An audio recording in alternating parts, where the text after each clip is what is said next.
Can I ask a big favor? If you're currently sitting in a chair that's facing that way, turn your chair around so you're facing this way. That way you don't have to spend the whole time like that, or like that. Okay, good. Second favor I have to ask of you, there are some people over here who aren't quite sure that this event has started yet, so I need your help, just the people here, in bringing them over. So here's what we're going to do. Can you give me a very, very quiet round of applause? Shh, very quiet. Somebody hit a nice golf shot, maybe. Very quiet. All right, now a medium round of applause. Medium. Oh, nice and professional. That's pretty good. All right, that's pretty good. All right, now give me a nice warm laugh. Give the ha ha ha ha ha ha ha ha ha ha ha. All right, now a really loud round of applause. Here we go. Round of applause. All right. Thank you.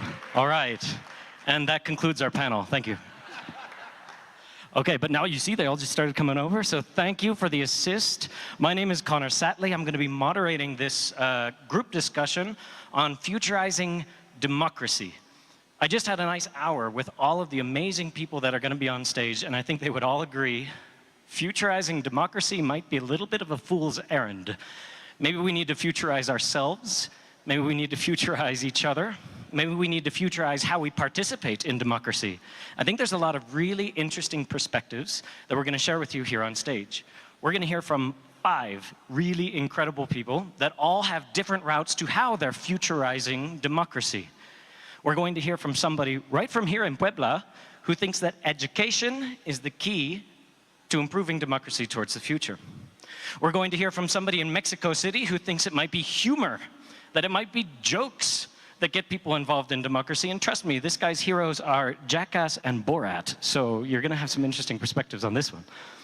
We're going to hear from someone from Lithuania who is currently doing work with governments on the tech that they implement, but who says, actually, governments implementing their own tech is probably not the answer. We're going to hear finally from somebody from Ukraine who is working on combating misinformation online, is working with Facebook, combating disinformation. And finally, we'll hear from Luisa from Brazil. Now, Luisa is not feeling so well today, but still made the effort to come out and join us. Where's Luisa? With her electrolytes. Ah, she's over there. Hi, Luisa. Luisa is from Brazil. She's an SDG young leader. And I have no idea what Luisa is going to talk about. So there's like a mystery approach. My goal in this is to moderate. I worked with my friend John Mark here on a platform called GovFaces that brought us into the WSA network that's all about civic participation using tech. But I'm proud to say I have less to say than everybody else who's coming up. So I'd like to start by introducing a new friend of mine, Olga Yurkova, the founder of StopFake.org from Ukraine. Now, before she comes up, I'll tell you one thing about Olga. I asked her, how do you... And she said 2 words, participation and accountability. These are key. Please welcome Olga Yurkova.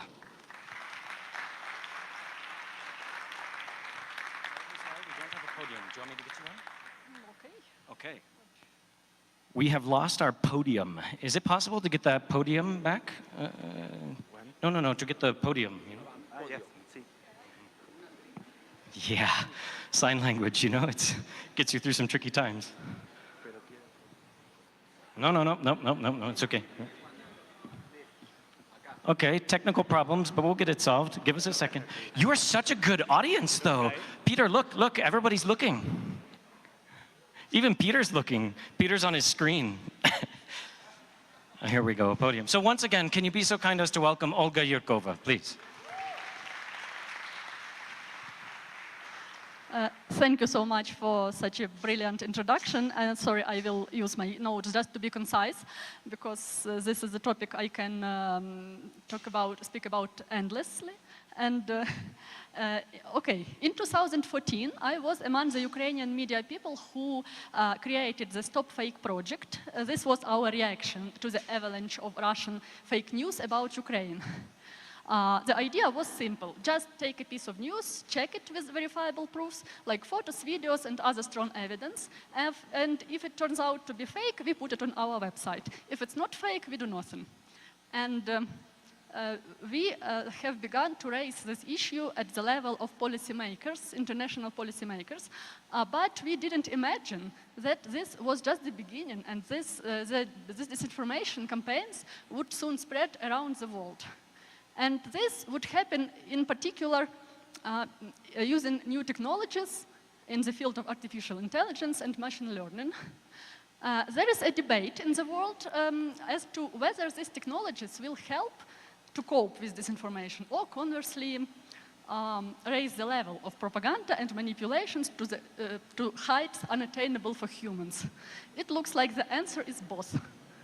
And now we know about the illegal access to Cambridge Analytica spin doctors to the personal data of Facebook users, as well as influence of Troll Factory on the US elections in 2016 and Brexit. After that, the phenomenon of spreading disinformation online becomes one of the most discussed topics globally. That fake news shock we faced in Ukraine was caused not only by a powerful wave of propaganda created by Russia, but also by the rapid development of the mobile industry and social networks as the main source of information. And sharing the news has become easier than even before. This gave the false news a superpower to spread, provoking panic, rumors, and polarization in societies in real time. External interference in elections was also not something new, as well as micro-targeting technology. But its use to push fake news attracted general attention to them. This became possible because of the synergy of the powerful AI, availability of user data, and lack of media literacy among people. And it all started with the change in the process of news production and its consumption. In the early 2000s, when I started my journalistic career, a whole army of journalists, editors, proofreaders stood in the user's way to information. And they filtered out overtly false or unscientific content. Now, the advent of blogs and social networks has emancipated authorship, and everyone has become a medium. But it turned out that difference between journalism and blogging is like the one between academics and flat earth theorists. So it also turned out that it has never been so easy to manipulate the audience as in the age of social media. Today, filter bubbles create different realities for different groups of people, like social, cultural, ideological groups. And in these realities, fake news and people who debunk them may never meet each other. And scientists today say that there are 5 stages of the news process: creating, editing, publishing, amplifying, and consuming. In the traditional model, the content was created mostly by professionals, and the responsibility for the next 3 stages is on media outlets. Today, there are no single point of control, but most often all these stages are implemented on social media. It gives them a powerful position to influence this process. So services allowing people, even a child, to create fake photos or videos. The new technologies are coming into play today, such as deepfakes, a video where the face of one person is replaced with the face of another person, compiled by a computer. And text generators work in a similar way, ChatGPT. And their ability to create this information is predicted to surpass all troll factories existed before. And the platforms are working on deepfake detection software, but now their moderation is not very successful. There is a room for manipulations at each stage of the news process. At the stage of publication, community standards come into play. The problem is the enormous amount of this content and the lack of qualified personnel to check it. Another extreme is bringing the watchdog function to the maximum. The platforms play the role of amplifiers, showing users some posts and hiding others. Because you know that we see only 10% of all content we subscribed on Facebook, for example. But algorithms are created by humans. All methods of combating fake news and manipulations are based on the question of who and how will determine them. It is a mistake to assume that algorithms are never wrong. It is taught, AI is taught on a given set of data chosen by people who may have different intentions. The users have the right not to trust them, to filter their news feed. And the analysis of news content is challenging for AI, as many manipulative news items contain humor, morals, hints, or metaphors, especially when it comes to politics. As a result, the tandem of human and machine intelligence works best. The neural network saves time by scanning huge amount of content, and the human is dealing with just a tiny part of the work that the AI cannot decide on itself. In Ukraine, since 2020, Facebook has started a partnership with 2 organizations, including our organization, Stop Fake. We check information on Facebook and market its manipulation, for example, and explain why. And it is downplaying in the news feed. And it can make it easier. Yeah, I just would like to draw your attention to the fact that the stage of consumption of information is most important, because the main fake news distributors are ordinary people who just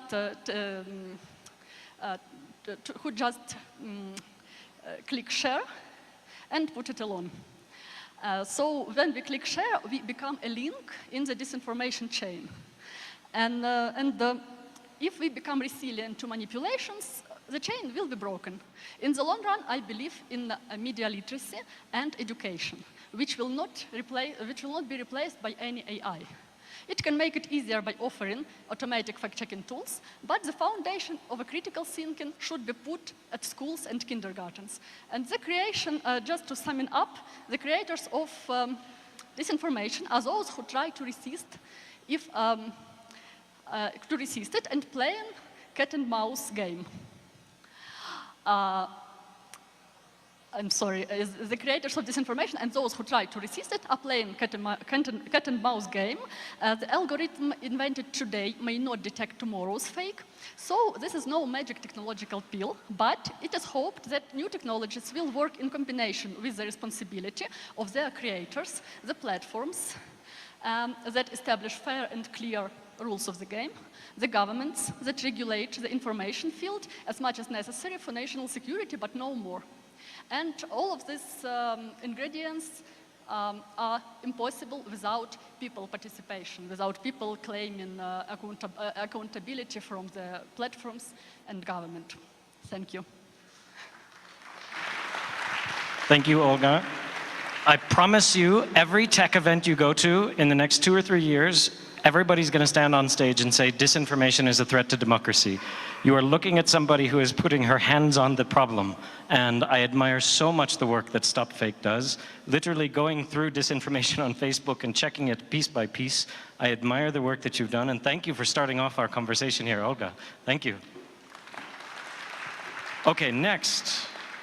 We go just north and slightly to the west, and we invite from Lithuania someone who has worked with corporates and worked with governments themselves to create new gov tech that governments can incorporate into what they do. However, when I asked her about what she thinks about the future of democracy, she says, tech is not the answer. Tech can be part of the answer. So to figure out what the answer might be, please welcome Yeva Zilionen.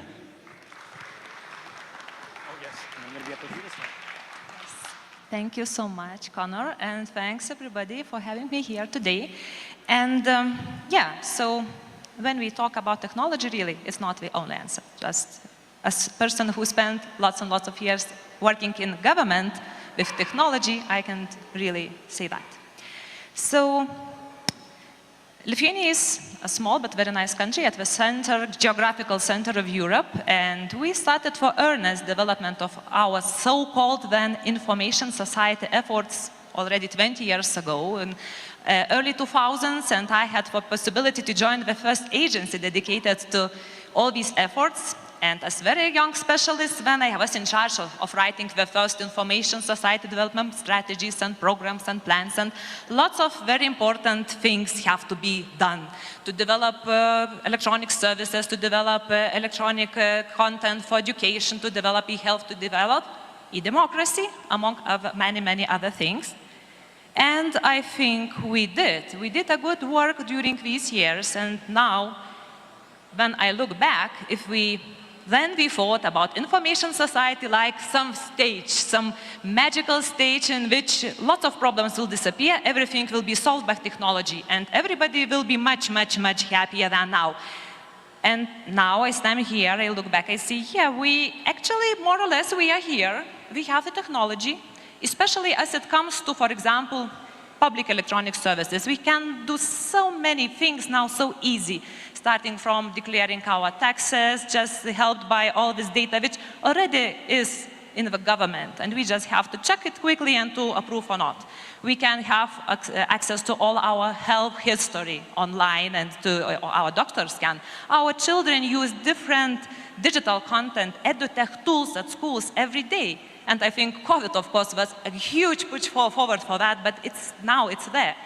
And we do so many things digitally, and again, the more proactive services the governments give to their citizens, the more happy people are, and it's not my opinion, the service confirms, the various data confirms that these proactive services, customized services are loved by people, and other services show that when people are happy with when people are happy with services, they are more inclined to trust the government, because yeah, it's like taking care.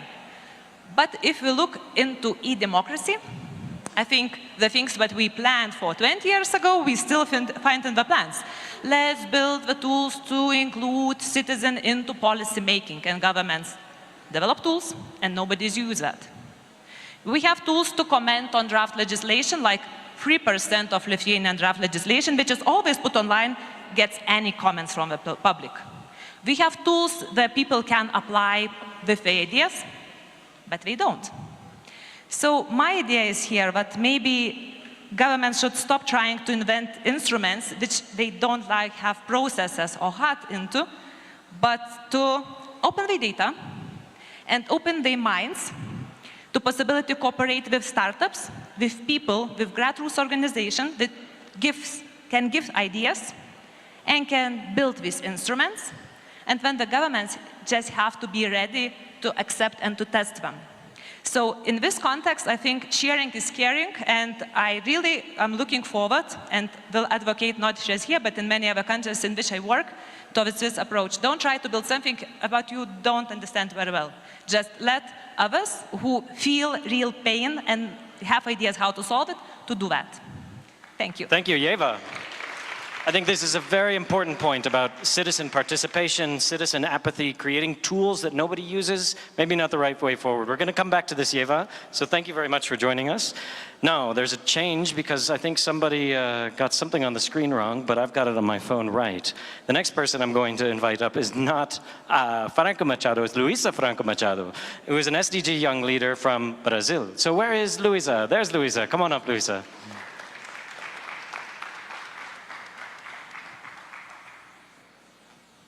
Now, don't let this be awkward. Come on, give a nice round of applause again. There we go, there we go. Can't let somebody come to the stage silently, please. Thank you so much. Hi, everyone. Let's go right in. Feminism. It has many definitions. But okay, just so we are all here on the same page, throughout this presentation, let's stick to the definition that feminism is the belief in social, economic, and political equity for all genders. Did that sink in? Okay.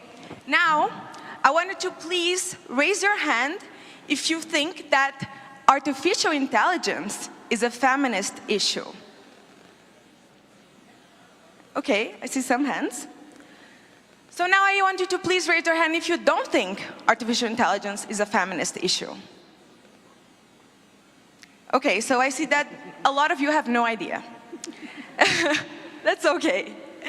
Well, I can tell that all of you who have no idea have never tried being a woman out there on the internet. Well, I have. And from experience, I can tell you, algorithms are freaking sexist and homophobic and racist, ableist, and so on. Thank you. But of course they are. You know, our AI systems today are mostly designed by people from the same demographics. And I think we all here know what that demographic is, right? It's not a young, queer, disabled, or black woman, or non-binary person. Please, Google it, if you don't know what a non-binary person is. Sounds fitting for today, actually. It's the first day of Pride Month. But anyway, this demographic segregation really, really needs to change. And actually, all of this needs to change, right? But that's why we need more gender diverse, young people of color in the driving seat.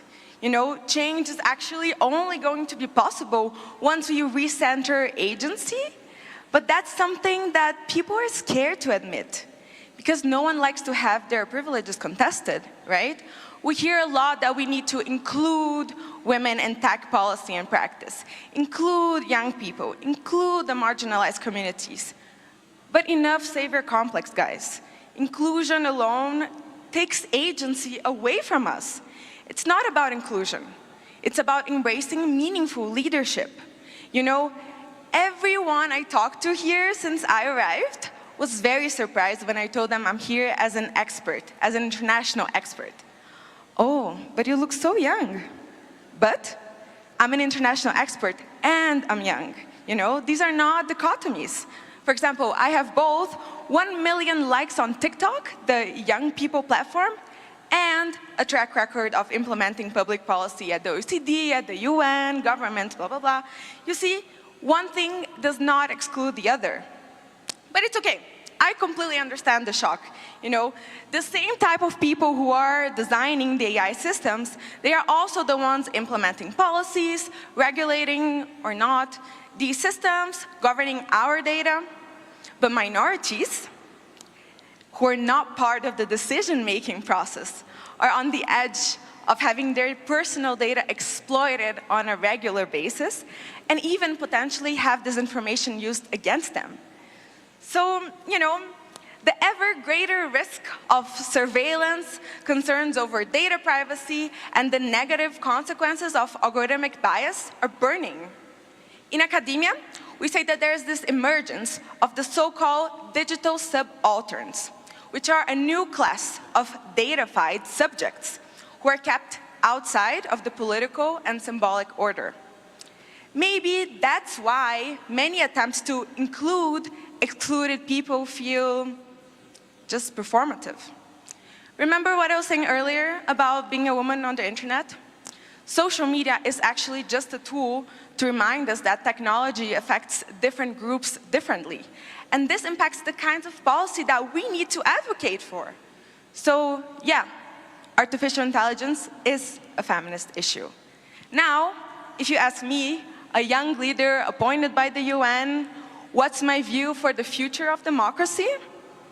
Well, it's actually that we'll see the benefits of using technology for social transformation, but also ensuring that this data revolution is not really shielding governance from developing democratic, evidence-based, ethically built public policies. But most importantly, women, queers, and marginalized groups will be at the forefront of it. That's the only way forward. Thank you. Thank you.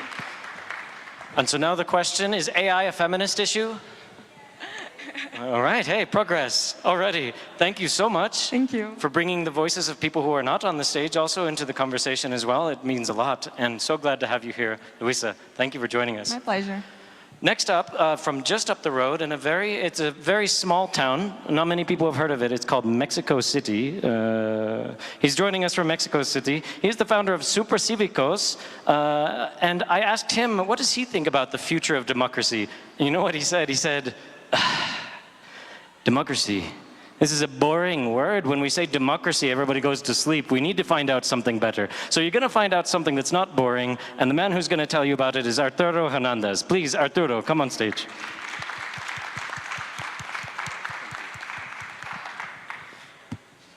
Hello. My English is not really good, but I'm going to try to say it, to have like all my speech. My name is Arturo Hernandez, and my nickname with Los Supercívicos is El Comandante, the Commander Hernandez. What is Los Supercívicos? It's a project that tries to get a civic conscience between the Mexicans. It's a really big problem in Mexico. We don't have like a civic conscience. So I believe that the most principal problem that we have in our country is not the injustice, it's not el narco, it's not the poverty, it's the citizen apathy. We're citizens apathy a lot. I mean, Mexican, a lot of people believe that we are really extroverted, is the way that you say it, no?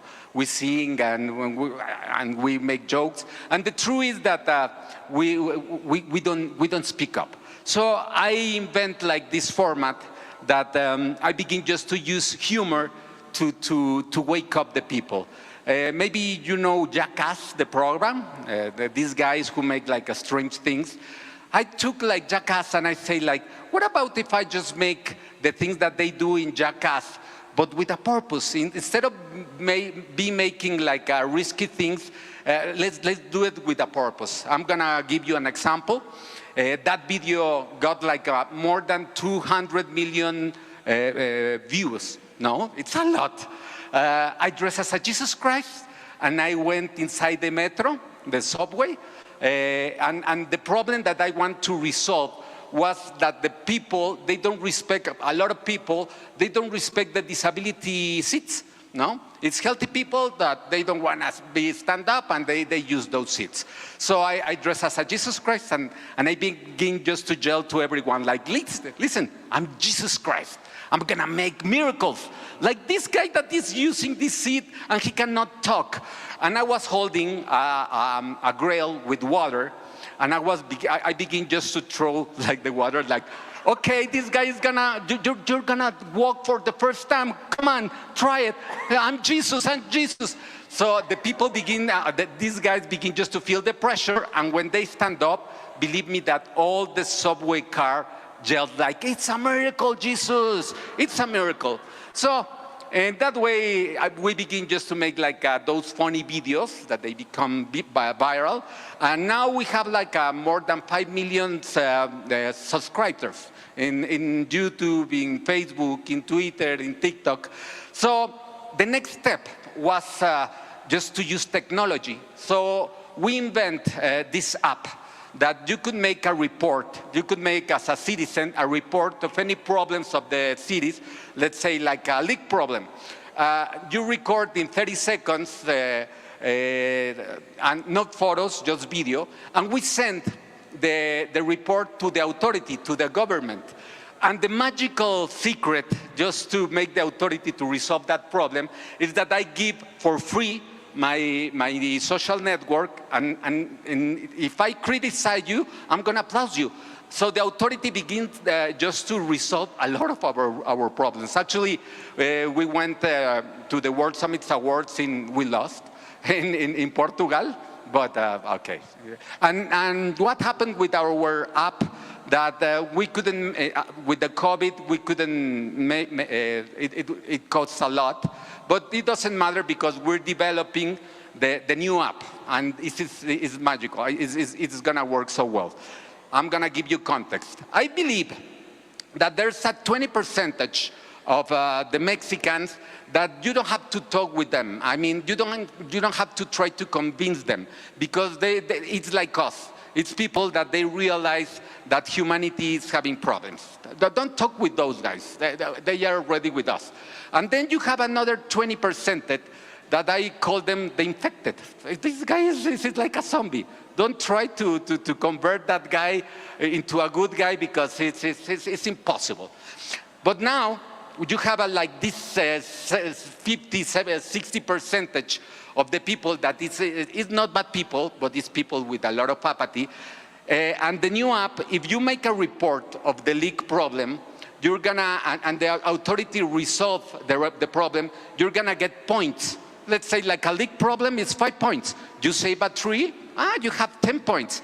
And then those points, you're gonna be able to change it for products. Adidas is gonna give you the tennis shoes for free because you're helping the people.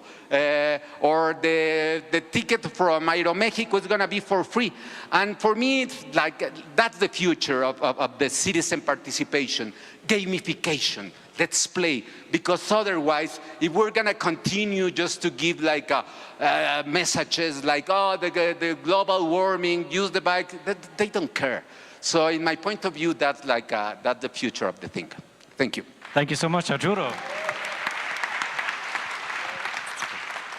Arturo, thank you for making us laugh. And I never thought I would share a stage with Jesus Christ, but there's a first time for everything. So Arturo, thank you so much. Thank you. Arturo brings up a good point about citizen participation, how people themselves participate in a system. And in our chat before the panel, we were talking a lot about education as the key that people need in order to increase their own participation and understanding of how to participate. And so from Puebla, I'm happy to introduce someone who's specifically working on education in the future of democracy. He's the founder of Brain C and the Vice President Cluster of Technology and Business Services from here in Puebla. Please welcome Nicolás Arioja Landa Cosio. Welcome, Nicolás. Thank you. You're very welcome. The floor is yours. Welcome to my country and welcome to my city. I am really happy to be here with you. My name is Nicolás Arioja.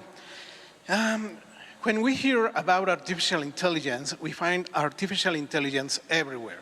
We find it in Netflix, Amazon, of course in Facebook, everywhere. But there are places where artificial intelligence is not shown directly. And we need to be aware of those places, because many people, many organizations, and many governments are using that kind of technology to actually know about us and to direct us to something that maybe we don't want. So the best option that we can do is to have some kind of education, to know what is really about artificial intelligence. How can we recognize when they try to motivate us to believe in something? And that is really, really important. I think that the keys to democracy in the future will be, first, people. People is essential to democracy. After that, we need to have some knowledge. We need to have some education, because education will allow us to choose wisely between different stages, between different options. In that way, we will not only follow what is shown to us in the internet or in the media, we will be able to choose wisely. And that is really, really important. The last thing is responsibility. Because sometimes, as a civilization, we like to send the responsibility of our choices to someone else or to something else. And artificial intelligence has this characteristic. It's like an scapegoat of the modern era, where we can say, oh, it's the fault of artificial intelligence. Artificial intelligence is evil, but that's not true. Artificial intelligence is just a tool. And the responsibility of using artificial intelligence for good or for evil lies in us. And that is really, really important, and we need to recognize this. Because in that way, we will be able to protect democracy and to protect the new generations. Along with artificial intelligence, we are facing other problems with democracy. One of these problems is the lack of culture. And it will sound really strange. Why? because actually we have a problem that saddens me a lot, is that the new generations have a lower IQ than the previous generations. And that's a real problem. Because some governments and also some companies, some institutions, organizations, well, they try to lower the education standards all around the world. And as the education starts to lower in the world, also democracy starts to lower. So many governments that are populist, that are dictatorships, are using its power to create problems in education, to reduce the level of knowledge, the level of the education of their people, so they can continue in power. And in that way, they are mining and they are destroying democracy in the world. Also, the index of democracy in the world is lowering, and that is a big problem that we need to affront. So what can we do? We can use artificial intelligence for creating some kind of alternate world where everyone thinks that they know exactly what they will do, or we can use artificial intelligence to actually educate people, to use artificial intelligence to find fake news, to find deep fakes, to help us destroy all that hate speech, all that false information that is around the world. It's a great tool, but the tool could be used for good or could be used for bad. The responsibility is in us again, and that is really important. So that is why for me it's really important to teach the new generations about these technologies so they can really understand them and they can use it for a greater good. Thank you. Thank you. Nicolas, thank you so much. Please grab a seat. Nicolas, thank you for bringing also, just like Luisa did, the perspective of the future generation is just as important as us sitting in this crowd, as Peter and you know, the generations that come before them. Thank you for bringing that voice as well. Thank you. Luisa and Arturo, I have a question for the two of you. You both talked about how important it is to get people involved, the average person, to get the average person involved, and to make sure that this is not inclusive, but equal, that people equally participate. Every part of society participates. So, Luisa, when you were listening to Arturo talk about Jesus Christ in the metro, about making people laugh, how does this correspond to what you have seen in Brazil, getting people involved in politics? Do you think humor works in your context as well in Brazil? Well, I wouldn't go as far as say humor, because I think that it's really a cliche that we have, especially in the global south, that, you know, like all politicians are bad, you know, there's really this kind of rejection over politics. Well, my perspective, working with and for young people, I see that that's really a myth, for example, that young people don't want to get involved in politics. No, they are just tired of legacy politicians, you know, and legacy politicians that are there and will continue to be there. So when I say that it's not inclusion, but it's meaningful leadership, it's exactly this point. It's that for a young person to be governing, it means that someone who's an older generation, who's maybe governed several other things before, needs to step down. And I think that that's the hard part. Get people to really understand their privileges first, and then, of course, denounce them. I make an experiment using the supercívicos, especially to try to do something with the young people. Surveys? Okay, people in Mexico, and I believe in all the world, no one trusts in the surveys.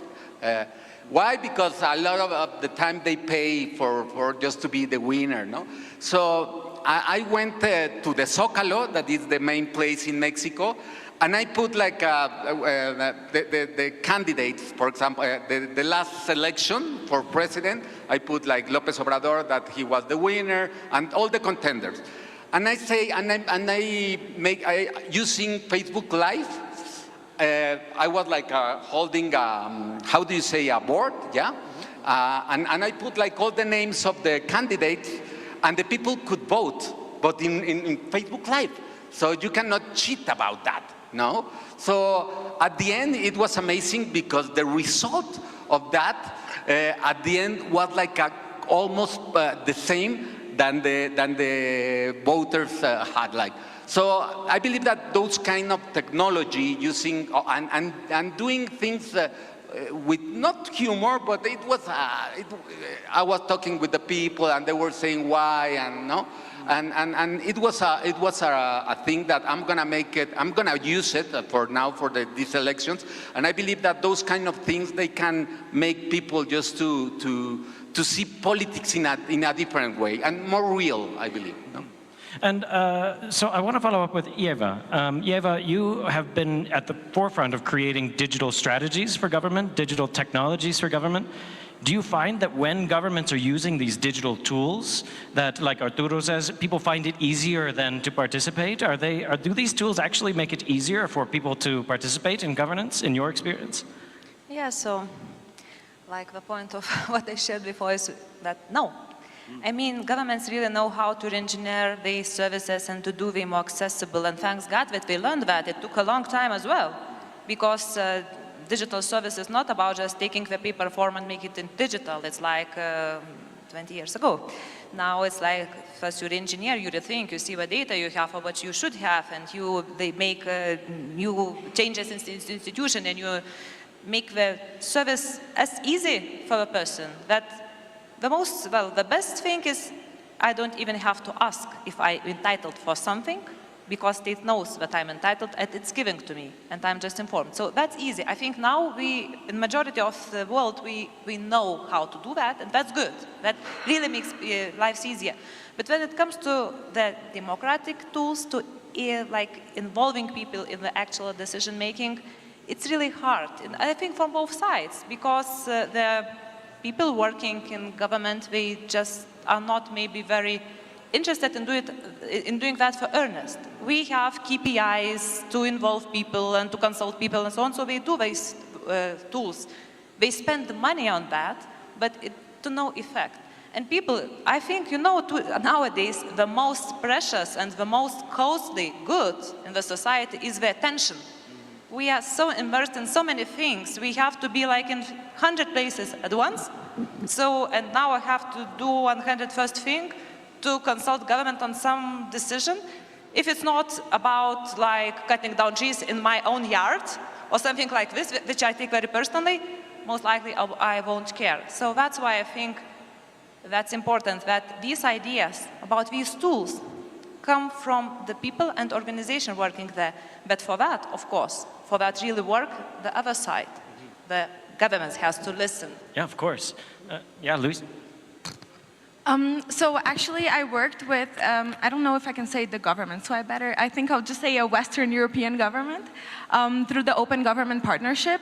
And the question was exactly that, how to get people involved in politics through using technology. And really one thing that we realized after a lot of months of research was that the problem, and that really summarizes what we heard, is that the governments want people to come to their platforms to then participate, but they don't want to go where the people are, Because for example, I suggested, let's put a poll on Instagram. That's, participation. When I put a poll on Instagram, a lot of people answer, but then they were like, oh no, that's too radical. So, there's this need to, change a bit this mindset and kind of, I don't know, be more free to take risks, I guess.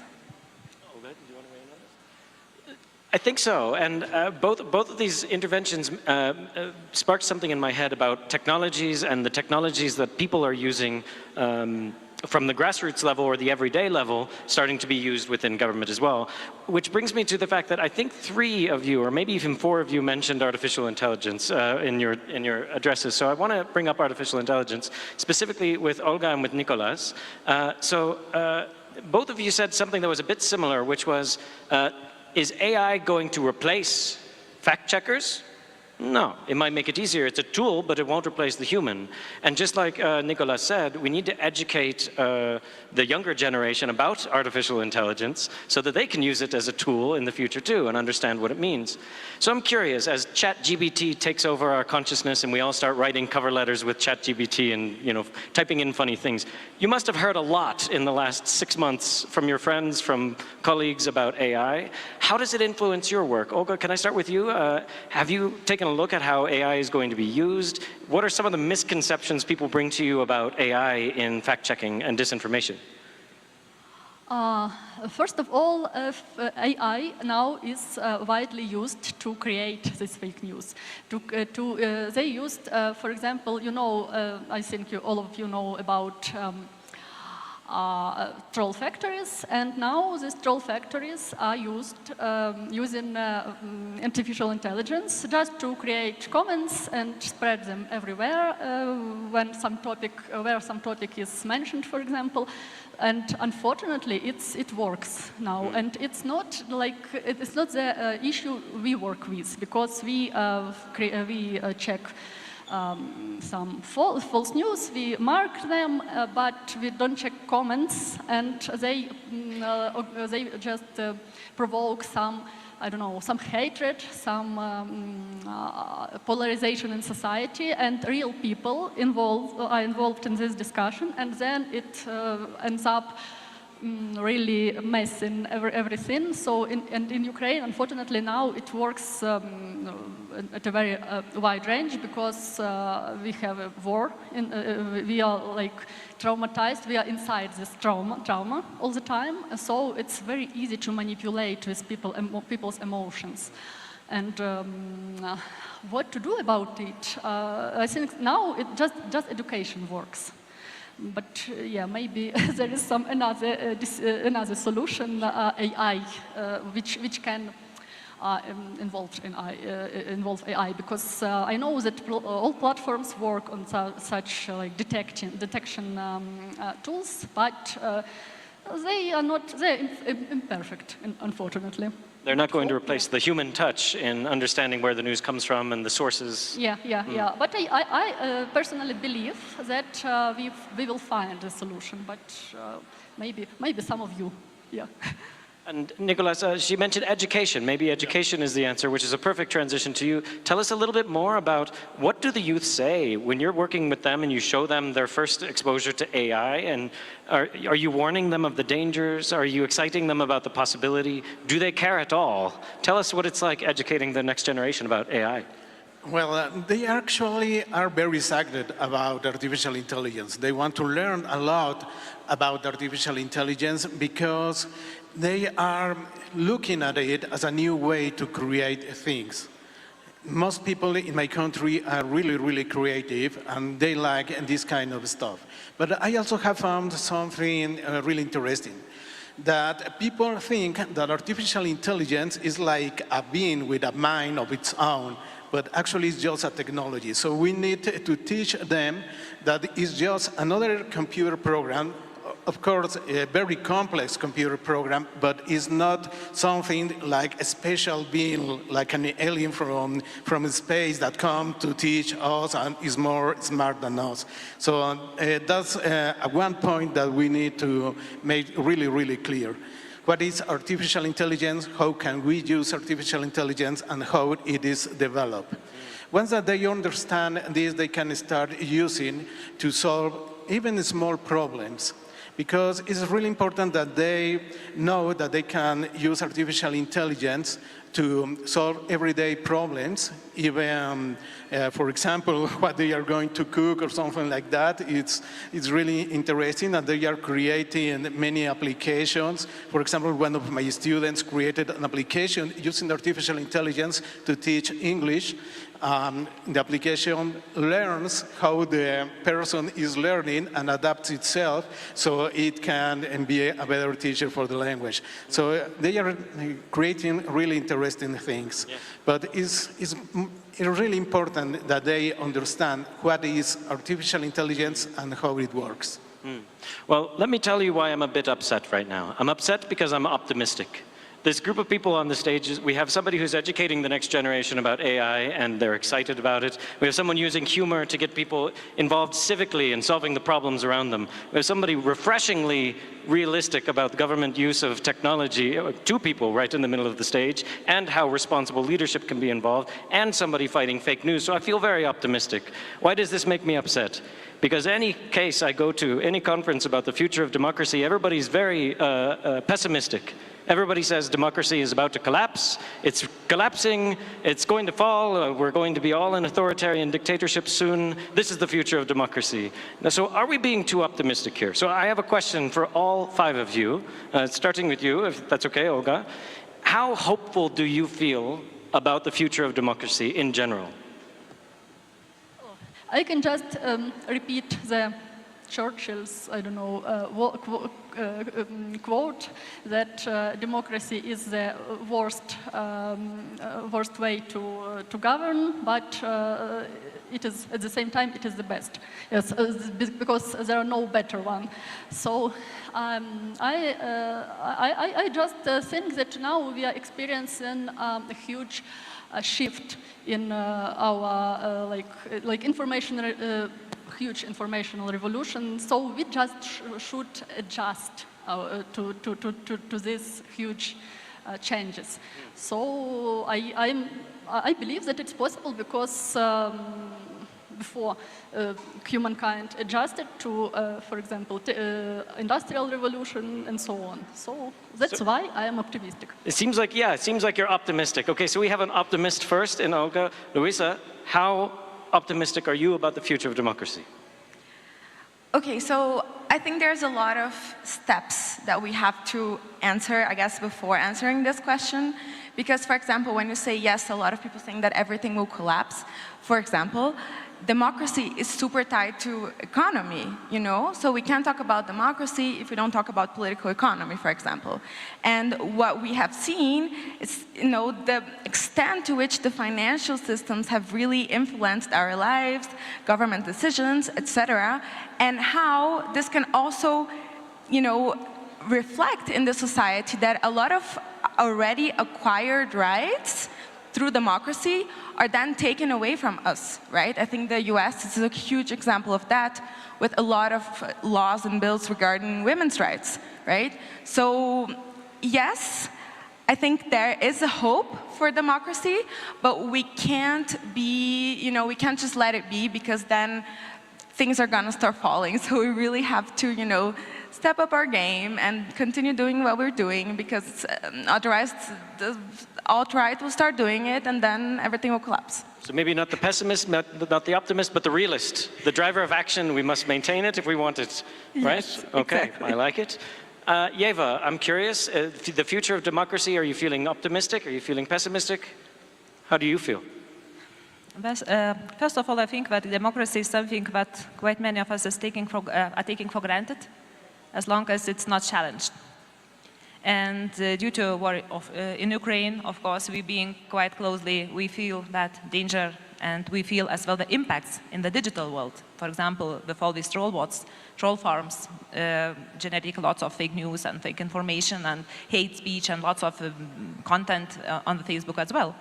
And we have grassroots organization. For example, I'm a member of one of such called the Elves-like in Lords of the Rings of Yorkshire, where we just report this content, these people, and then Facebook just gets enough reports, they are blocked. So we can do something ourselves, because usually Facebook just doesn't listen to governmental institutions. They have their free speech policy and so on.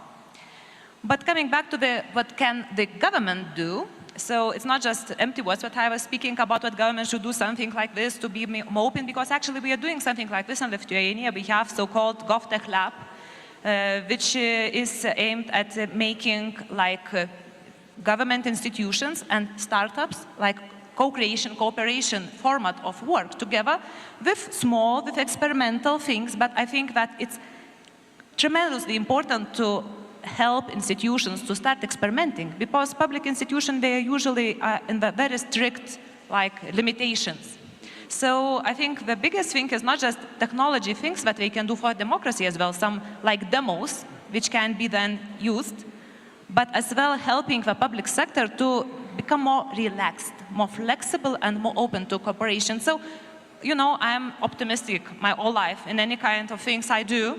So I really believe in the future of technology and of democracy and of combination, but I think it's a hard work which we all have to do. A lot of experiments needed to get there. Yes, thank you, Eva. Arturo, optimist?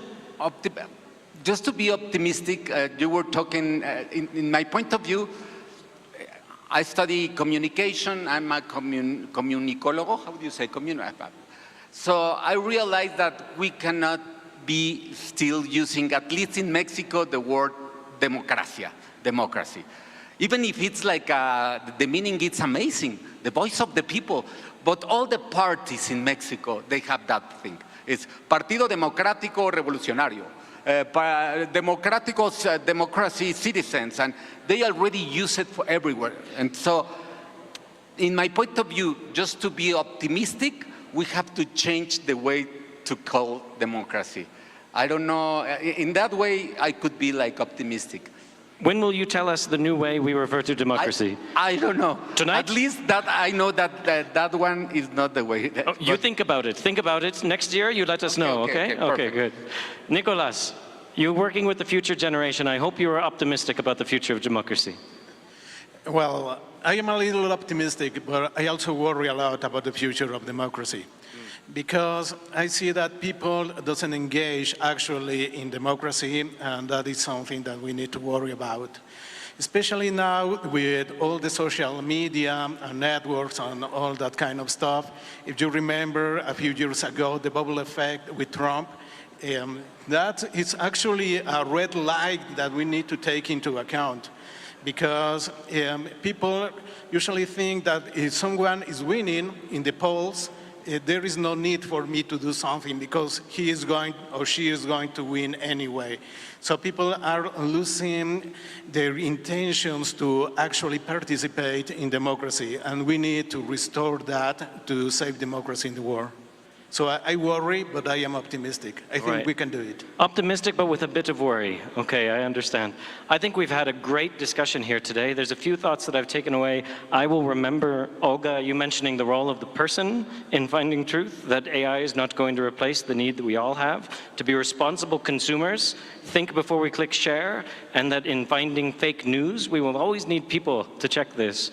Luisa, you brought this responsible management responsible leadership, element into the conversation, and also remind us that this needs work. It's not about being optimistic or pessimistic. It's get your hands dirty and get your hands on the problem or it's going to crumble. So thank you as well. Eva, this concept of flexibility in the public sector, we need experimentation, that tech tools need to come from the people in this audience, that government needs to be ready to incorporate them and should maybe take their foot off the gas pedal on making the technology themselves, instead find it in the grassroots.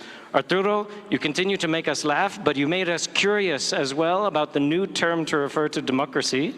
And you made us think about the next time you're on the metro, you know what seat not to take, otherwise he may come as Jesus Christ and splash you with water.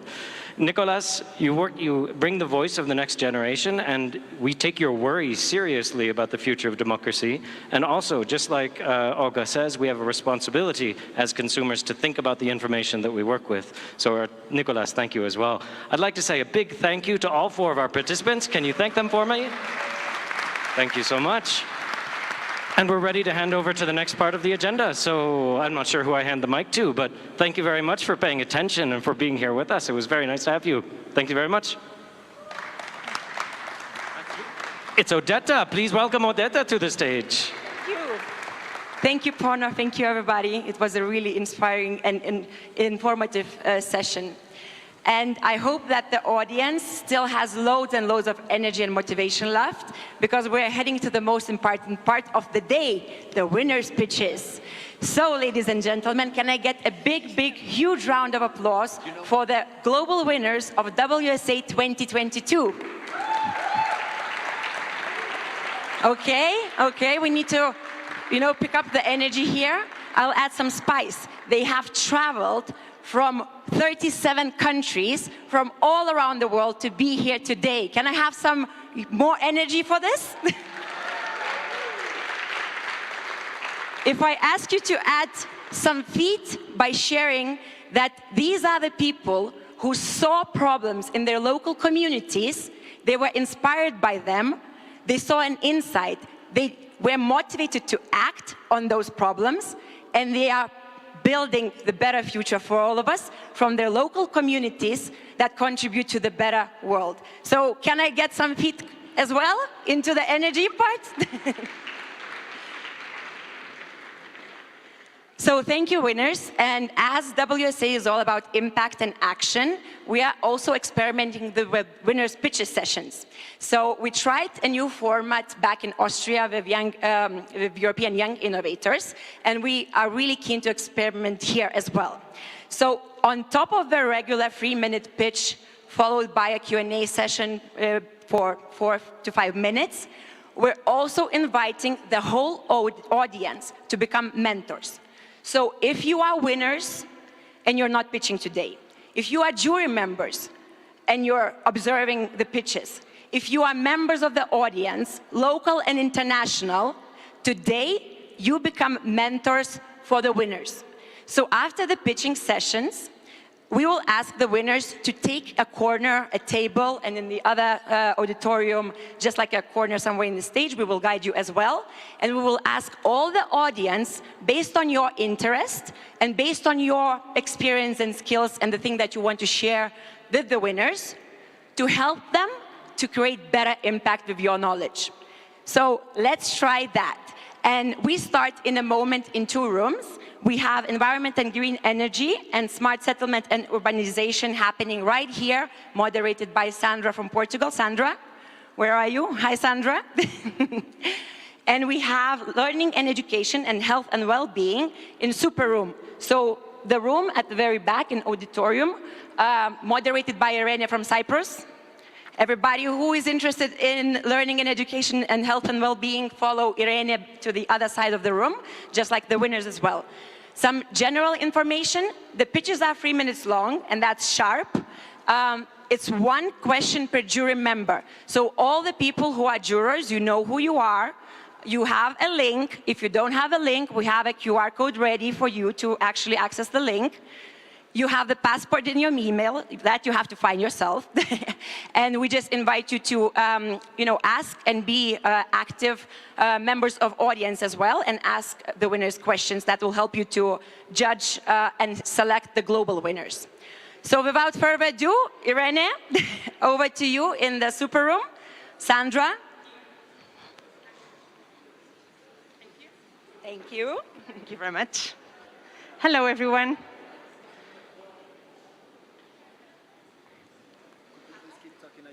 Yes. So, okay. You want to make some, sorry? Yes, yes, I know. So let's wait a few moments before starting so that people can sit down and move to the other place. Yeah? Yeah, you want me to keep talking. So I can introduce myself and then introduce myself again. Is that okay like this? Yes?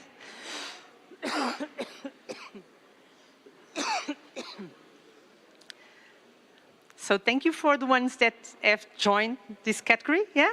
Yeah, it's okay. Yeah, perfect.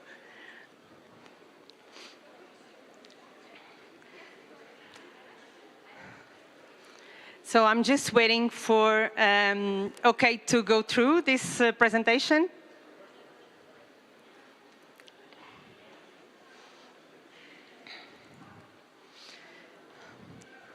OK.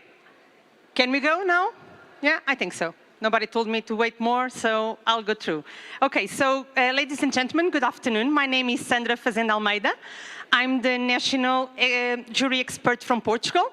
And I'm also the executive director of APDC, a Portuguese digital business community association. And through APDC, Portugal has been very actively involved in WSA for over a decade. Although my personal collaboration began 5 years ago. and I have organized the WSA Congress back in Cascais, so some years ago. And I'm proud to contribute to the growth and success of this initiative, and also to promote, of course, the digital innovation made in Portugal. And this year, we are also very happy in Portugal because we brought 3 winners, just 2 to Puebla, but we had 3 winners in WSA. So we are really, really proud of it. So let's start by welcoming you all to the pitch session. We will have 2 categories, the environmental and green energy, and also the winners from smart settlements and urbanization.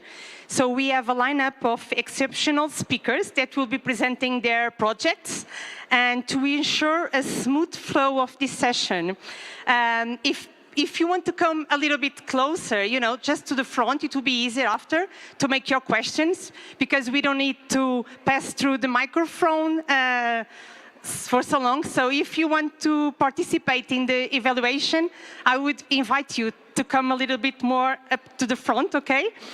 And we kindly request all the presenters, the candidates, to strictly stick to the time limit of 3 minutes. They will have a timer here with the 3 minutes. Oh, it's here, sorry, with the 3 minutes. So without further ado, let's begin with our first speaker from Lithuania. So the project is Every Tree Matters, and it's a solution that monitors almost in real time the situation of forests in Lithuania. Oh, sorry for, no problem. Yeah, thank you.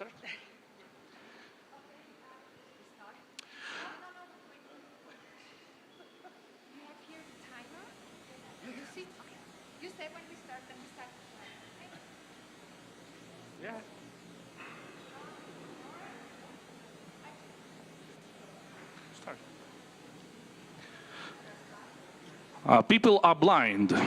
Here we see a paper, yeah? And we see here a paper as well. Just a bit more value here, yes? But actually, what I see trees, not the paper. Trees coming from Brazil, Australia, Indonesia, all over the world. We lose forests to produce the paper for another paper. And imagine the world if any person, including you, could be a controller of all the forests worldwide, every tree worldwide. Now there are more than 4 billion hectares which are controlled by people, just like walking, writing something, and they are responsible for that control. Do you believe sometimes on them? I not.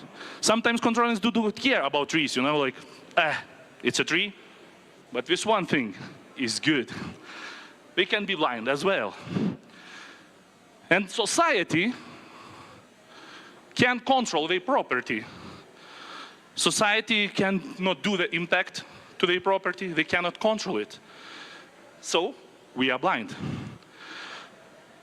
Our team loves fair, sustainable business. So it means if you cut the forest, you should reforest it.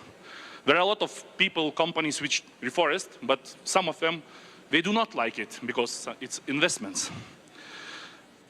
In this case, Earth observation can help. More than 7,000 satellites in space, most optic. There are several solutions.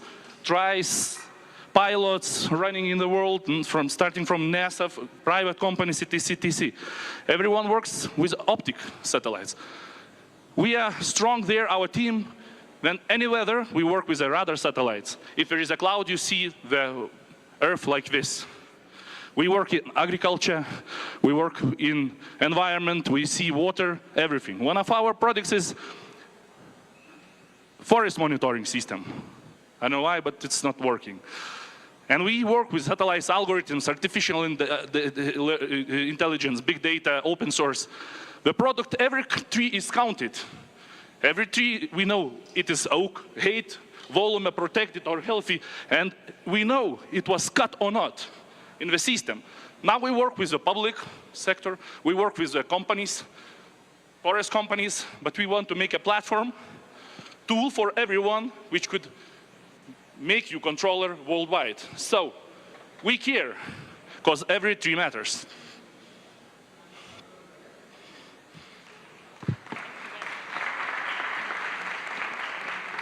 So thank you very much. And yeah, collect all the money that you left here. No, not much money. No more money. So thank you very much for your presentation. And I would like now to call, to let you know the precision agriculture system that is being presented by Agricos. So I will call the, no? Oh, the Q&A, sorry, yeah, you Q&A, yeah, sorry. I was so enthusiastic to get to know all the projects that I've passed to. So, thank you. I would like to ask you now to be sure that we have an efficient Q&A session. I kindly request that each jury member may keep their questions concise and focused. And also, we have time limit of 4 minutes for the Q&A session for each project. So please raise your hand, and I will pass the microphone to you, or someone will pass the microphone to you. And yes, we need another microphone for you to stay here with me. Yeah? Is there another one? Oh, there, perfect. So, do we have any? Yeah, thank you very much. We have a question here. Is there another microphone or not? Yeah, so I'll pass mine. We don't have any other microphones. Okay, no. Okay. I'm here. Yeah, stay with this. Can you do And one more. Just a second. Okay, I One keep more that one. Okay. Okay, thank you very much for the presentation. One question regarding scaling. How open is the system to be scaled to other countries, areas of implementation, and so on? We do it through the satellites, so actually there is no borders for them. We mix it, firstly we do it with radar satellite, but we mix it with laser scanning as well, mixing it. So the problem is maybe that we should get the information from every country of a laser scanning. And one time per year maybe, or the last scanning in Lithuania was like 2 years ago. So, but it's okay. We can understand is there a tree or not. And how does it look like? So there was another question there. Was it here? Can you raise again your hand, the one that wanted to make a question? I think there was some jury member. Where was the hand? Yeah, is there any other question? Yes, I knew it, that there was another one here. Thank you. Thank you. Maybe on the impact and working with people on the ground. So what is the potential crowd capabilities that you see or foresee of empowering people to act in protecting trees? Protection, I think, because I remember times when you were walking, let's say, in the center of a town, like 30 years ago in Vilnius, and somebody asks you a cigarette, you can be beaten a bit or something like this. It was. Then there became a lot of cameras in the center, and every people they started to be more polite, more good people to see. Yeah. So that thing we work with agriculture, with applications of the farmers. We detect in Lithuania 1 billion is controlled by this. The European Commission is okay on that. And we see that if the person, this time farmer, knows that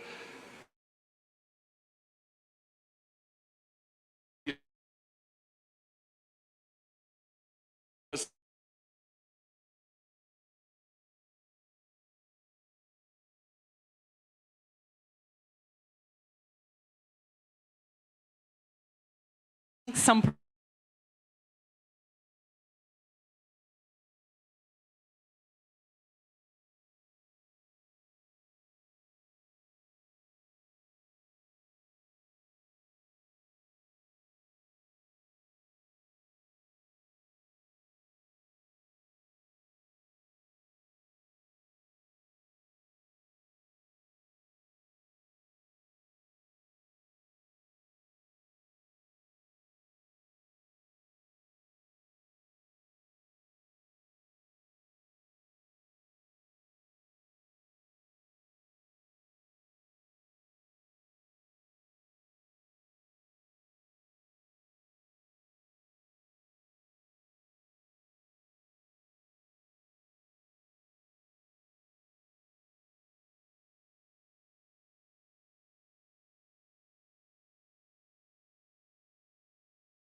impact from Connor. Yeah. Any other question? You're Mexican in Spanish. No. Spanish, okay. Well, can you elaborate more about the use of Internet of Things and data science in your project? Yes, Internet of Things is used in the hardware because we created the hardware specific with a LoRa system that you already know that is IoT, and we have already 18 different sensors for the soil, the weather, everything with a LoRa system. That is an IoT system. Also, you asked me about artificial intelligence. Yes, right? Yes, data science is used because we collaborate with the Canadian enterprise to start with this artificial intelligence to analyze all the information in the soil and try to produce predict the results of this situation. I am already answered your question? Yes, thank you. Okay. Yeah, thank you very much. Yeah, remember that you cannot, jury members cannot vote for teams for their own country. I don't know if you are voting or not, but... Quickly, could you tell me something about the sustainability aspect? So how do you ensure that farmers be able to work with the hardware and software without you being there? Sustainability, you say, as a go-to-market with the project? How do you train people to be sustainable without you using the equipment and the software? Okay, very good. We are looking for different channels to put in place this kind of stations in the farmers, with the farmers. Why? Because we believe that we start to train the farmers directly is very difficult.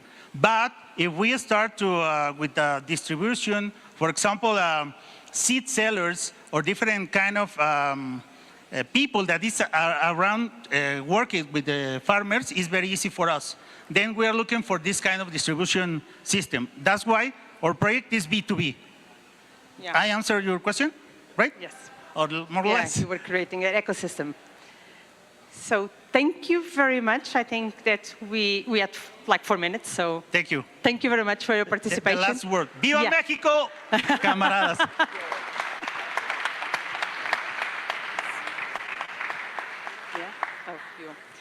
So now we will change to the next category, the smart settlements and urbanization. So the other projects that we'll be bringing to the stage are from this category. Sorry? Yes, they have to vote now. Yeah, taking notes of the votes. Yeah, so maybe I can go through the other one. So I would like to call Bindi Maps from Australia. This next project specifically empowers people with vision impairment to navigate indoor buildings with easy. So, do we have here the representative of Bindi Maps Australia? I don't think so. No? Yeah, she's? Oh, it's there. Okay. Sorry. Come over here. Yeah, thank you very much. So you can walk, you can see there. Perfect. Okay, welcome. Gracias. Nah.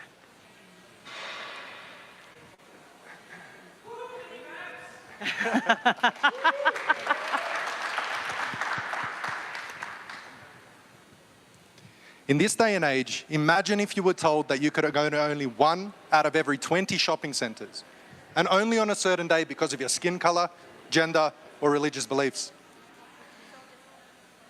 Well, people with disabilities are told exactly that. All too often, people with disabilities struggle to access the very necessities of life. All too often, they are unable to access education, recreation, and sport. They are denied access to schools, kindergartens, and shopping centers. And they are often isolated and alone. This is a reality for an estimated 285 million people across the globe who are living with vision impairment. This means 1 in every 28 people are unable to do basic things, like attention to the microphone, please. Independently use. Oh, it's not working? Yeah, it's dead. Yeah. Start again. Hello, hello, hello. Make a pause, please. Yeah, make a pause, yeah. Let's see if it's going. Yeah, look. Slides. Slides are gone. Yeah. Let's try again. Let's try again. Can you put it again? Because we have to start. Yeah. Second chance. Back from the start. Because you didn't have the slides, so. Let's do it again. Yeah. In this day and age, imagine if you were told that you could go to only 1 out of every 20 shopping centers, and only on a certain day because of your skin color, gender, or religious beliefs. Well, people with disabilities are told exactly that. All too often, people with disabilities struggle to access the very necessities of life. All too often, they are unable to access education, recreation, and sport. They are denied access to schools, kindergartens, and shopping centers. And they are often isolated and alone. This is a reality for an estimated 285 million people across the globe who are living with vision impairment. This means 1 in every 28 people are unable to do basic things, like independently use public restrooms because they need someone to show them how to flush the toilet and how to wash their hands. My name is Milad Jovanovic, and I'm the Chief Commercial Officer and co-founder at Bindi Maps. Bindi Maps was created so nobody needs to navigate their day in darkness.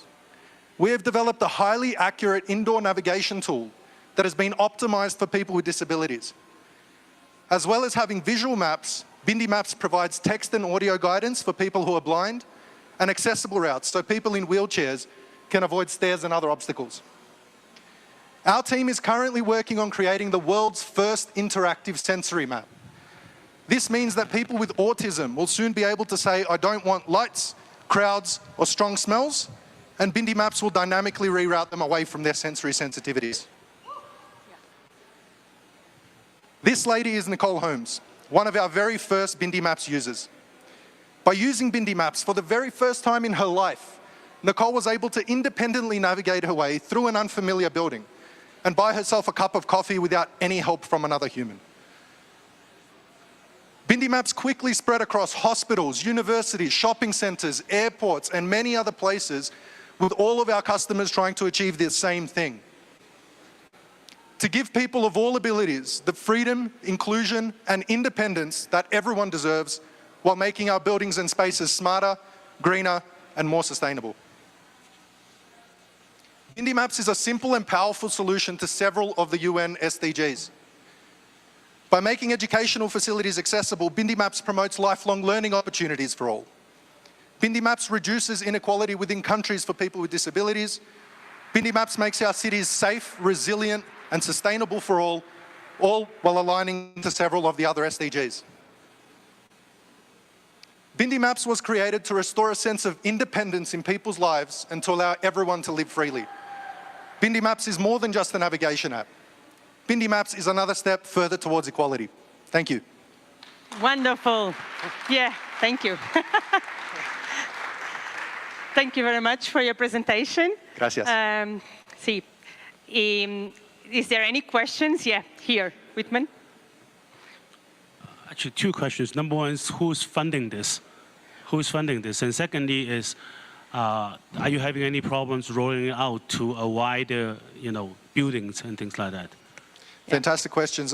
From a company's perspective, we are venture-backed, so we have angel funding and we also have venture capital funding. Our customers, I'm just making sure I cover all bases, so our customers are building owners and operators, so they are the ones that pay for the solution, and it's completely free to all users that use Bindi Maps. So there are no fees, it's not a freemium model, it's not anything like that, it's completely free to use for everyone. In regards to issues of expansion, we haven't had any issues in expansion as of yet. We've more recently signed a sales agreement with the European Union, where we've just installed in our first international airport in Hungary. Thank you. Thank you. Is there another question? Yeah, Connor. There.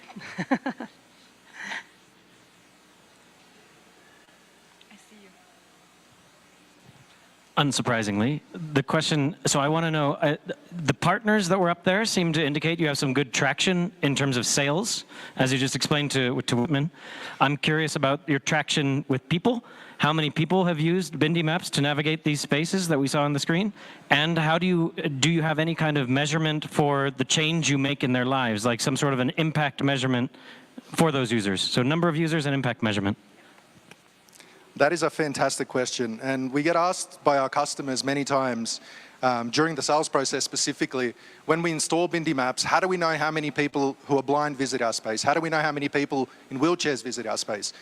The answer is we are very, very big on privacy. So we can't distinguish between someone who's blind, someone who's in a wheelchair, or a single person. So the fact that we maintain that level of privacy allows us to work with hospitals, governments, and many high security facilities. In regards to the number of people we've helped, it goes into the thousands, mainly in Australia, as we've only just broken into the European market as well as New Zealand. And I'm sorry, the measure of impact. So from a Bindi Maps perspective, impact tends to vary. And I'll explain why. On an individual level, you have impact. So people who are blind are now able to leave their home independently without having to ask someone to accompany them to the shopping centre, or without having to ask for someone from an advocacy group to come and teach them how to navigate their new university. So that's on an individual level. But then that's the social impact part. But then as we start looking at other categories like sustainability, due to time constraints, I couldn't talk about our data analytics platform, which analyzes spatial analytics within buildings. So by using those spatial analytics, our customers are able to optimize their HVAC systems, their air conditioning, their electricity to accommodate to spaces where people are actually within. So then we can measure that level of impact. There's another level of impact where we start measuring the employment of people with disabilities and what impact that has on your local community.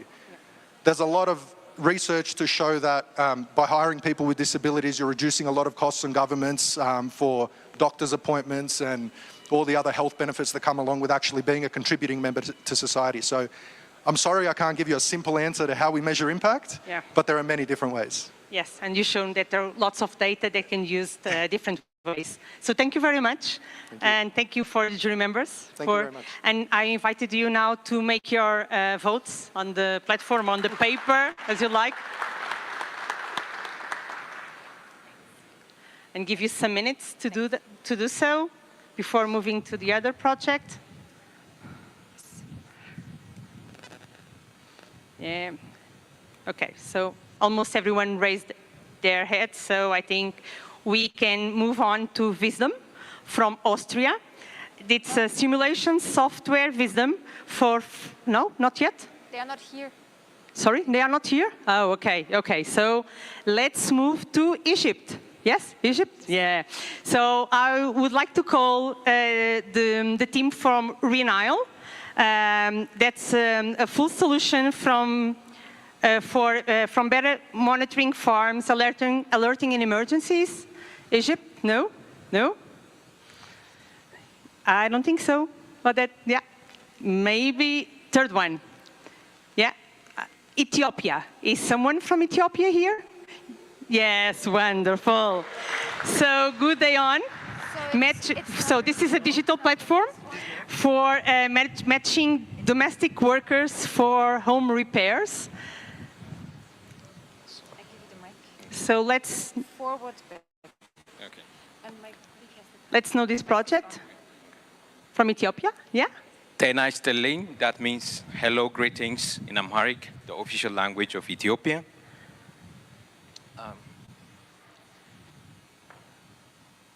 So every day, thousands of Ethiopians go out to the streets in the capital, Addis Ababa, looking for gigs. They are mainly domestic workers and home repair technicians, and they are majority of the informal sector participants in urban areas, which is estimated to be a third of the national GDP in size. So if you are an employer, you go out to these locations to find your worker, and you're matched with someone without any skill verification or background check. And so this makes hiring really unreliable for employers and very costly. And also the gig workers are put through a lot of hardship, waiting for employment, rain or shine, waiting on the streets.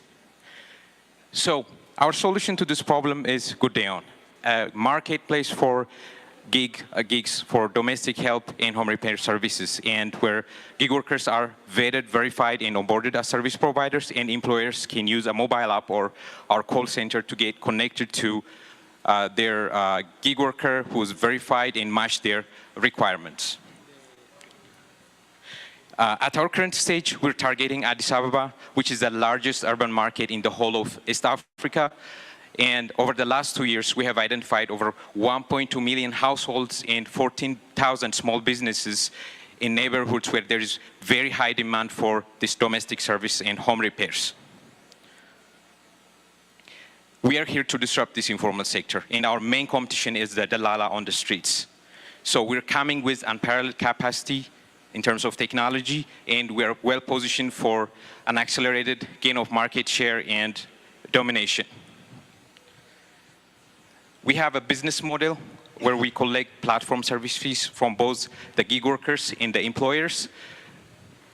And GoodDion was launched only 2 years ago, but we have already gained a commanding traction. We have over 30,000 gig workers in the city, and to date, we have connected over 70,000 jobs. And we are post-revenue since January this year. As a founding member, I come with more than a decade of tech experience in the US, and my co-founder has more than 2 decades of leadership experience in finance, operations, and management, which makes us a winning team with a diverse background. And we are now at the stage we are raising a seed round where we're mostly going to invest in our go-to-market, and there will be some operational expansion and product improvement. And beyond our business goals, GoodDion has already created a huge social impact. We have unlocked new opportunities for gig workers, and we have so many inspiring stories of women earning money for the first time and college graduates relying on GoodDion. Our vision is to make GoodDion a household name across Ethiopia and cross borders in the next couple of years. Amasagnalo, and that means thank you. Thank you very much. Good news for your round also. So good luck for that. Do we have any questions from our jury members or the audience? Yes, please. Just a second so people can hear you. How do you acquire users and customers?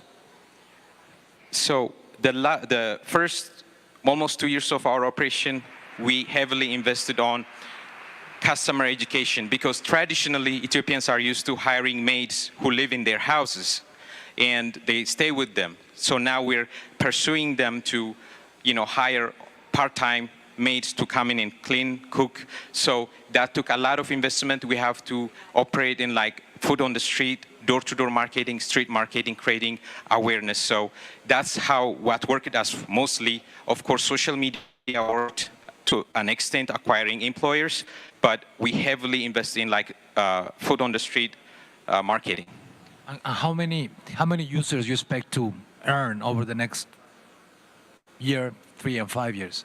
Over the next year, our target is to acquire 200,000 gig workers on the platform. Thank you. Huge market. Yeah. Is there? Yeah, there is another. Oh, yeah. 2 more questions, but there.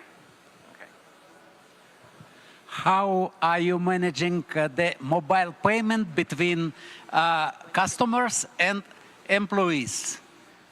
Okay. One context I want to give you, Ethiopia is at a very early stage of fintech development. So it's mostly a cash-based economy. So we let the transaction happen offline because it will create a lot of friction for us if we try to come in the middle of that. But what we do is we help the employer and the gig worker negotiate to increase the level of conversion and success. We have now collected enough amount of data to guide them to the right price range for payment in order to avoid bargaining, a lot of bargaining, because we like to bargain in Ethiopia. So that's how we are doing it. You said that most of the work is done on the streets, door to door. So how do you see the potential for scalability and especially replication? How do you have any plan for that? That's an excellent question. So the disadvantage we have now is we are the first movers in a way. That's why we are investing in this customer education. But gradually, we are going to smoothly transition into social media marketing and mainstream media marketing as we grow and scale up. Yeah, he heard you before, so that's why. No, just joking with you. So thank you very much for your presentation. Please, can you leave here or deliver to her? Yeah, thank you. Thank you. Big applause. And I think that now we have the Renile project that I called a few moments ago. So please, I invite you to come to the stage. So this is a full solution from monitoring farms, alerting in emergencies, controlling and providing analytics for better farming. So it was just a small introduction. We are eager to hear you. Hello. So I am Ibrahim Zayat, the co-founder and CTO. My partner is Hazem Atab, the founder and CEO of the company. So according to the FAO and United Nations, the population of the whole world will be like 9.6 billion capita. And we will gonna face a shortage in the food by 50%. And we will also need to increase our food productivity by 30%. That's why we need to go to creative solutions in multiple sectors. One of these sectors is the fish farm industry. In Egypt, we do have 6.8 million capita working in the fish farm industry, and we do have losses up to 35% due to some water quality problems, sudden diseases, problems in the bad behavior and bad management of the farm itself. And that's why we founded Renile. So in Renile, we provide the first thing that we provide is the IoT solutions for the agriculture, also the aquaculture. Let's talk about the aquaculture in general. So we provide the idea about putting some sensors in the water, air, or soil, and then send this data to the farmer on his phone so that he can monitor his farm online. After that, we started to give him alerting through like SMS, siren inside the field, emails, analytics on the mobile app, and so on. And then we upgrade this to control. We accessed the actuators in the farm, and then we made a fully automated system for his farm. So this is like for the monitoring system. After that, we made like starting to give him consultation. And this consultation is being done. First, it was like done onto the phone with the consultant and so on, but we made it like fully smart with the consultation app. Like he's like booking a reservation with a consultant, typing his problem. The consultant study the problem and then make a meeting with him so that he can explain the problem. Also with the farm management system where he can type, or the other workers in the farm types the daily activities, like how many feeds has been put in this pond and so on, like this, so that he's, as an owner, he doesn't need to ask every worker the question, what do you do today, what do you do today? He's just having a one page that he can get all of his bonds in one page. So in Renile, we do the monitor, alert, control, and then we consult for the all growers. Okay, this is like a real case study that we made about saving 25% of the feed productivity and 45% of the electricity by only measuring the dissolved oxygen in the water and then control some beetles inside the farm. The revenue model is very simple. We just direct sales, do some maintenance contracts, subscriptions for the software, and some commissions from the other things on the software and so on. This is like a small traction that we made. The one is like, okay, thank you so much. Yeah, it's quite a challenge, 3 minutes, isn't it? Yeah, thanks you for the applause. Let's cheer him. And maybe some questions that can help him finish, yeah? I didn't quite get it when you say save 45% electricity. How do you achieve that? Okay. Yeah, microphone. Don't forget microphone. No, you don't have it now. Okay, I can't use this anymore. No, you don't have it now. Okay. Yeah. So in the 45% of the electricity, this electricity was being used in the super intensive cultivation inside the farm, so that the farmer was running these beetles or running the aerators in the farm like 24/7, without measuring the dissolved oxygen in the water. So when we give him this fully automated system, like the system is measuring the dissolved oxygen in the water, and then he only starts the pedals or the aerators by its needs. So we saved this by 45% of the time that the electricity is being used. Thank you Any for the other question. Yes, there is another one. Thank you. You're welcome. So much opportunity to automate the food production, right? Agriculture, and so on and so forth, particularly in the emerging world. In your presentation, you had an icon who said that you're also a marketplace. Can you explain how that marketplace works? It's very simple. We are just putting our products, which is the monitoring, the automations, and so on. We also putting some products that helps the farmer, like some medicines for the water, for the fishes, and so on, or maybe a feeds that we get from our suppliers. And then we just give it to him because, like the farmer, when he had built a trust with one company, he only to deal with it. He doesn't like to having multiple suppliers and so on. He just wanted to, the one he trusts that when he pick up the phone and say, I have a problem in blah, blah, blah, so I can give him this solution. That's why we made it this marketplace. It started like, he called us and I need some medicines and so on. We provided for him and then we automated it. We made a store online and he just go there, buy whatever he needs and the shipping company send it to him. Very simple. And what's your revenue model overall? The revenue model. Okay, the revenue model, as I said, we got our devices, we sell it, we made some maintenance contract, and we take some subscription fees on the software. For the marketplace, we take some commissions, very small commissions. Oh, yeah.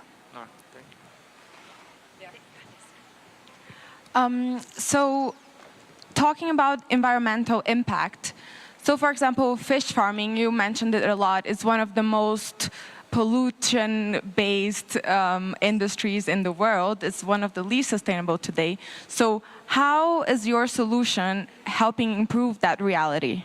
Okay. Again, talking about the 45% that we saved in the electricity being done for the dissolved oxygen of the pedal, most of the farm in Egypt, maybe in another world, they use gasoline to make it with the to generate electricity. You have a gasoline generator.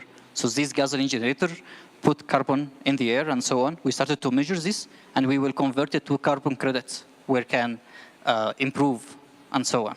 So like this is something we put a spot on it. Right, but actually the pollution that comes from fish farming is not from the electricity, it's from fish discharge and antibiotics on the water. Okay. This is being done through the either we took the water of the fish farm to put it into the agriculture land, and this is also happening in Egypt, so that the water of the fish farm is being with its fertilizers and so on. The plants need this, and also the plants are also getting this carbon into the ground.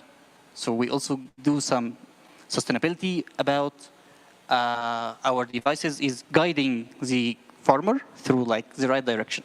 Yes, but I remember that we will have like an opportunity to meet the project and to do a mentorship afterwards. So maybe you can explore other questions that you might have at the end. So I invite you. Thank you very much for your presentation. A big applause for him. Thank you. And I kindly ask the members to do their vote.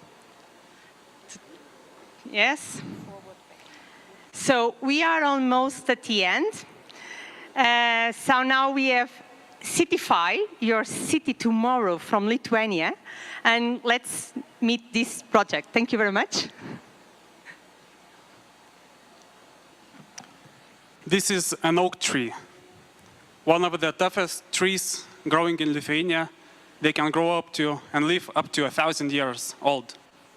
This particular tree is growing in the center of Vilnius. It took 100 years to grow it, and there were nothing around it when it started growing. But just last week it was dead. This event caused huge impact to our society. Many people had many things to say. Even our president got involved. The developer who cut this tree decided to do it because they can earn extra few million euros for developing the project in this area. Now, the impact that we had and many talks and discussions that we had, they all happened after the fact. The tree was dead. Nothing could be done. And many cities around the world have goals to develop sustainably, to make their cities people first. But the reality is that while our cities are growing very fast, we have thousands of constructions going on. And with a lack of transparency, it's very hard to engage with local residents, municipalities and businesses in a timely manner and have real meaningful conversations before we have tragedies like this. What we do is we're trying to solve this issue by developing an open platform for tracking the construction projects in the cities.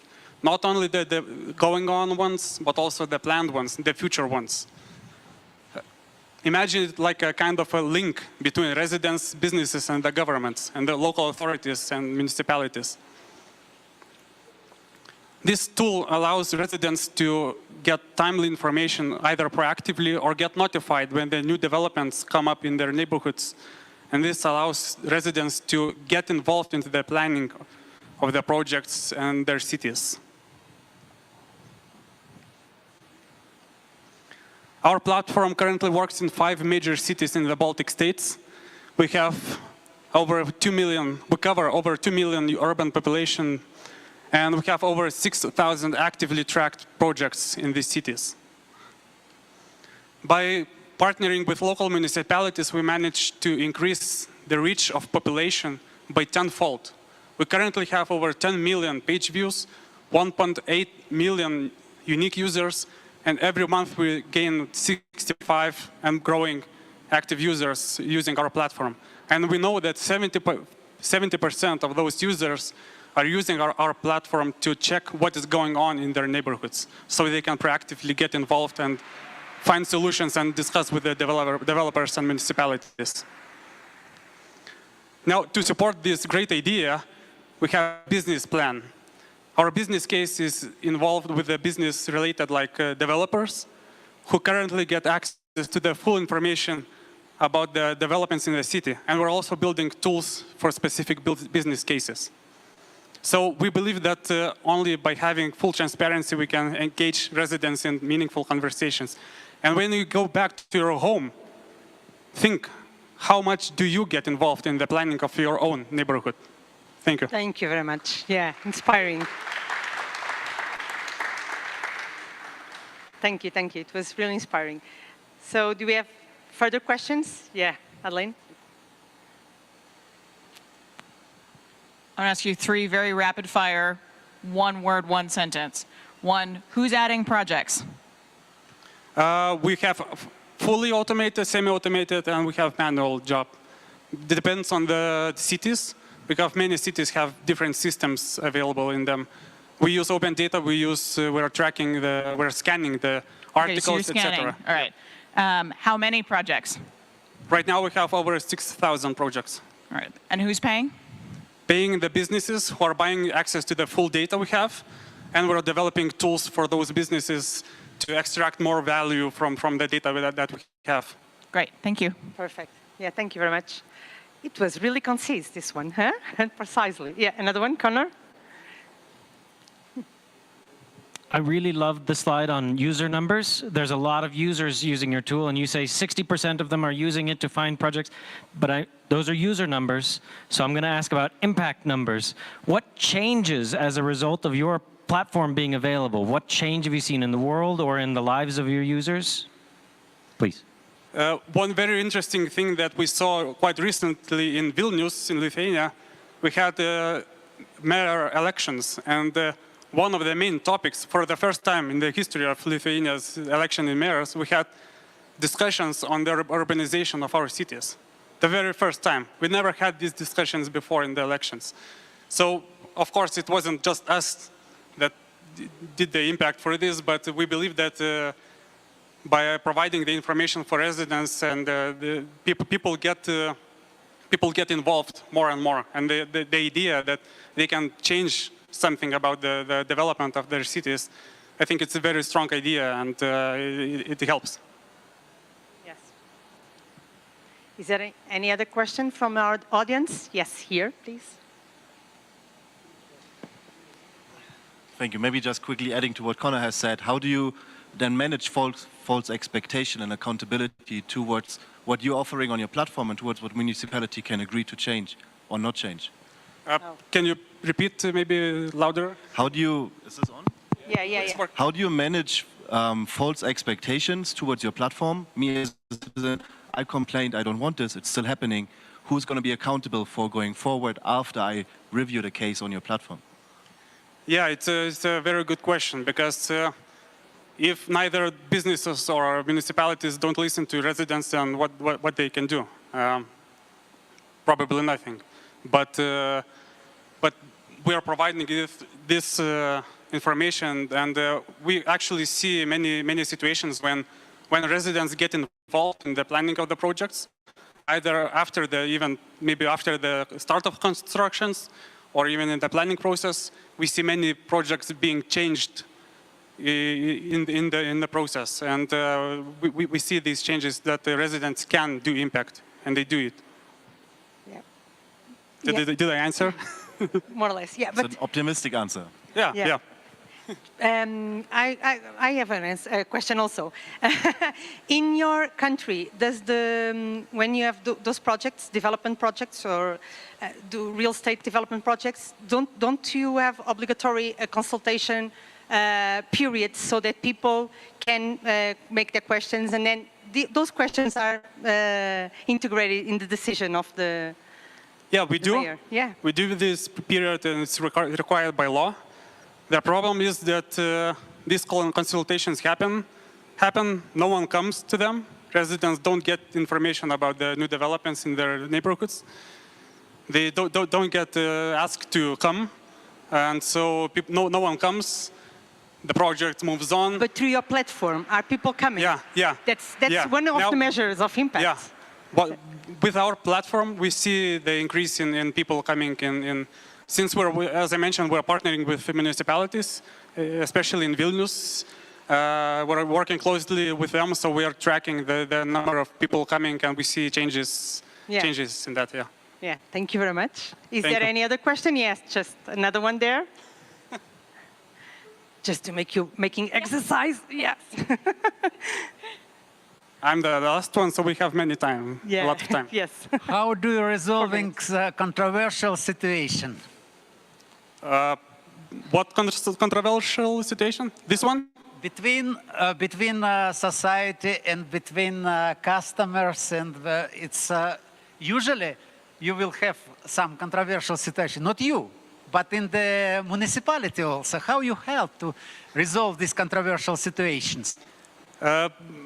We had, we have some experience in this. We had several situations when the developers come to us and say, remove the project from their platform, we don't want it.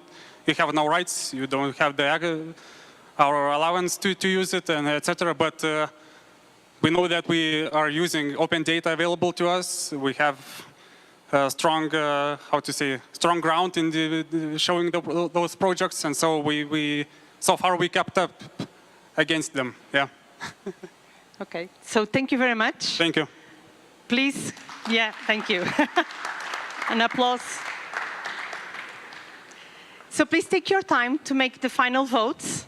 And we would like to, all the winners, all the projects that were here, to invite you to choose a table so that the mentors and audience can mentor you. So I know that because you have so much information on your clothes that Agricos team is here. Where is the Every Tree Matters Lithuania? Where is it? So that people can you raise your hand if you are here? So if you want to have Every Tree Matters, so that will be your table. If people want to mentor you, they will come to your table. And Bindi Maps, where is it? Yeah, on the table just there. So if you want to help them, give them some feedback about the project, please come join them. Wisdom, from Austria. Where is Wisdom? No, oh no, she didn't come. Yeah, sorry. I had it here, so that's why. Renile came later, but is still here. Where is Renile? Renile, hello? Yes, that will be your table. So people will join you. Please raise your hand. If you want to help him improve the pitch or the project, please come over there. And the Good Day on Ethiopia, it's here. Okay. And finally, Citify. Oh, yeah, there, okay? So I would invite the audience and the jury members to come join the candidates and to give them some feedback and pose another questions and learn a little bit more about it. So thank you very much for being here with us. And I pass the microphone again. Thank you, bye.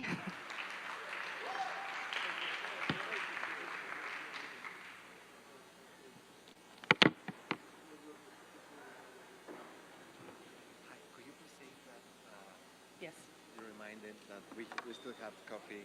Okay. And Okay. If you want to grab some refreshment, you have there, and then you can come to join the projects. Okay. But there you have some coffee, some cookies, so you can grab it. Okay. Thank you.